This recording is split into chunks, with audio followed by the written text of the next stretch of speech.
მოგესალმებით მეგობრებო, მე ვარ ვახო ჯაფარიძე, ფსიქოლოგი და ესაა ჩემი პროგრამის მე-20 დღე. და დღეს ვისაუბროთ იმაზე, თუ რა კავშირშია ჩვენი ინტუიცია სწორი გადაწყვეტილებების მიღებასთან. შესაძლოა 2026 წელს დაგეგმილი გაქვთ რაღაცა ახალი საქმიანობის დაწყება, ახალი პროექტები, თქვენთვის ახალ სფეროებში შესვლა. და ამიტომ მინდა რომ დღეს ვისაუბროთ ზუსტად იმაზე, თუ როგორ მივიღოთ სწორი გადაწყვეტილებები იმ შემთხვევაში, როდესაც თქვენთვის რაღაცა ახალს იწყებთ.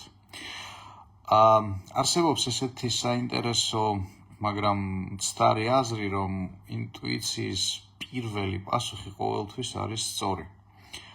ეს ასე არ არის, იმიტომ რომ ჩვენ ინტუიციით არ ვიბადებით, ჩვენ ინტუიციას ვიქმნით, ანუ ვსწავლობთ ინტუიციას. ინტუიცია გამომდინარეობს ჩვენი გამოცდილებიდან. ერთხელ ჩაატარეს ესეთ საინტერესო კვლევა, შეისწავლეს ფეხბურთში ის ნახევარმცველები, რომლებიც ყველაზე მეტ საგოლე გადაცემას აკეთებდნენ ხოლმე და დასვეს ესეთი შეკითხვა, ანუ ჰიპოთეზა წარმოიშვა, რომ ალბათ ამ მოთამაშეების ინტელექტი არის სხვებზე უფრო მაღალი. რომ გაატარეს ეს ხალხი, ასე იგი ტესტები სპეციალური ინტელექტის დონის დადგენაზე, აღმოჩნდა, რომ არაფერი გამორჩეული. ისეთივე ინტელექტის პატრონები იყვნენ, როგორც ყველა დანარჩენი. და შემდეგ დაიწყეს ამ ადამიანების მოდელირება. რა არის მოდელირება? როდესაც ვიკვლევთ ადამიანების სააზროვნო პროცესებს. გარკვეულ, ასე ვთქვათ, ლინგვისტურ და სხვა მახასიათებლებზე დაკვირვებით. და აღმოაჩინეს საინტერესო რაღაც, რომ როდესაც მათ ხელში ჩაუვარდებოდათ ხოლმე ბურთი, ისინი რომ მიმოიხედავდნენ, მაგალითად ჰქონდათ 3 ვარიანტი ბურთის გადაცემის. და გადაცემას აკეთებდნენ იქ იმ მოთამაშეზე, ვის მიმართაც იმ მომენტში უჩნდებოდათ ყველაზე ძლიერი პოზიტიური ემოცია სხეულში.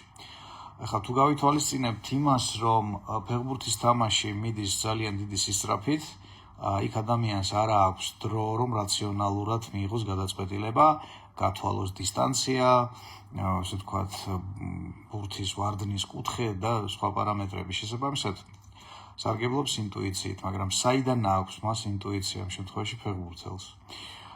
თუ გავითვალისწინებთ იმას, რომ ბავშვობიდან ეს ხალხი დარბის მოედანზე და თამაშობს ფეხბურთს და ხვდება საგოლე სიტუაცია, ბოდიში, ასე ვთქვათ, საფეხბურთო სათამაშო სიტუაციების სხვა ვარიაციებში ძალიან დიდი რაოდენობით, შესაბამისად, მათ ქვეცნობიერს უგროვდებათ საინფორმაციო ბაზა, რომელზე დაყრდნობითაც მათ შეუძლიათ გამოიტანონ სწორი ინტუიციური გადაწყვეტილებები. იმიტომ, რომ მათ აქვთ, ასე ვთქვათ, გამოცდილება. შესაბამისად, ინტუიცია მუშაობს კარგად იქ, სადაც გვაქვს გამოცდილება. იმ სფეროში, სადაც ასე ვთქვათ, ბევრი რამე გვიკეთებია, რაც არის ჩვენთვის ნაცნობი, სადაც გვაქვს ბევრი გამოცდილება, ინტუიციის მოსმენა არის კარგი.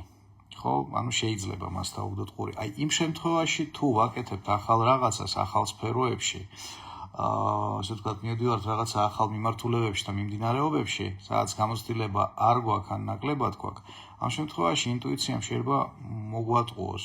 რატო?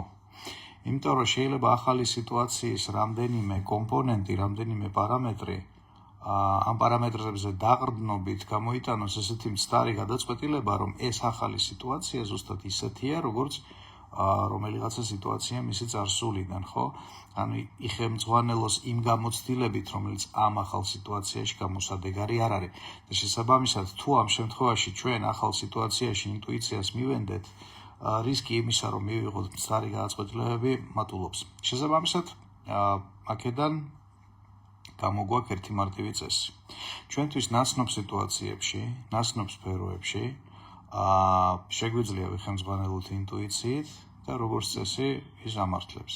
აი იმ შემთხვევაში, თუ ახალ რაღაცას ვიწყებთ, ამ შემთხვევაში ძალიან მნიშვნელოვანია მოვიპოვოთ რაც შეიძლება ბევრი ინფორმაცია, დავსვათ რაც შეიძლება მეტი უხერხული შეკითხვა, ესე ვთქვათ, გავაკეთოთ გათვლები, გავაკეთოთ კვლევები, იმისთვის, რომ რაციონალურად მივიდეთ სწორ გადაწყვეტილებამდე, იმიტომ რომ კიდევ ერთხელ ინტუიცია მუშაობს იქ, სადაც გვაქვს დიდი გამოცდილება, სადაც გამოცდილება არ გვაქვს, ინტუიციამ შეიძლება გვიმტყუნოს. შესაბამისად, გადახედეთ თქვენს გეგმებს, თქვენს სფეროებს, პროექტებს და იქ, სადაც გეგმავთ თქვენთვის ახალ რაღაცეებს, იქ, სადაც გამოცდილება არ გაქვთ და მაგალითად სწავლობთ რაღაცას, ხო, ეხლა ითვისებთ. გაითვალისწინეთ ერთი მარტივი რამ, რომ აი ზუსტად მაგ სფეროებში გმართებთ მეტი კონცენტრაცია, მეტი ჩაღრმავება და უფრო დიდი დროის დათმობა გადაწყვეტილებისთვის, რომლებმაც შეიძლება განსაზღვრონ ამ სფეროებში თქვენი შემდგომი წარმატებულობა. დღეისთვის სულ ეს იყო, ხვალე გვაქვს ჩვენი პროგრამის ბოლო, დასკვნითი დღე, სადაც ერთგვარად შევაჯამებთ ამ გზას, რომელსაც მოვდივართ 3 კვირის მანძილზე.